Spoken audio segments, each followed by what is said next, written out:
ત્યાર પછી રાશિ ચક્રની 7મી રાશિ છે તુલા.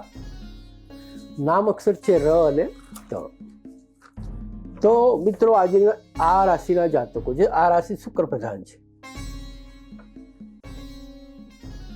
તો હવેથી જેમ જેમ દિવસો પસાર થશે, સપ્તાહ પસાર થતું જાય, તો સૂર્યનું ગોચર પણ ચેન્જ થયું છે. એના કારણે સાનુકૂળતા વધતી જશે અને જે આપણી ગણતરી હતી, કામની ધારણા હતી, એ કામો હવે પૂરા થશે. તમારું પદ પ્રતિષ્ઠા, યશ માનમાં પણ વધારો થશે.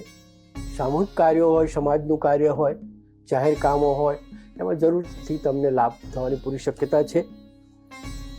ખાસ કરીને કોઈ અગત્યના એવા કામો હોય તો એના માટે કોઈ ખાસ વ્યક્તિઓની મિલન મુલાકાત પણ થઈ શકે છે.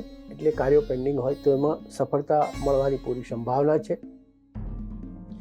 જો નોકરિયાત વર્ગ હોય તો એમાં ખાસ કરીને આજે કોઈ પણ પ્રકારના ખાસ અગત્યના કામો હોય તો એ ફાઇલોનો નિકાલ થવાની પૂરી સંભાવના છે અને એમના તરફી કોઈ નિર્ણય આવવાની પૂરી સંભાવના છે. તો આજે આ રાશિના ખાસ કરીને જે જાતકો છે તેઓએ પણ મા દુર્ગાની ઉપાસના કરવી અને સવારે પ્રાતઃ પૂજા પાઠ કરવા કે જેથી કરીને આજનો દિવસ સારો પસાર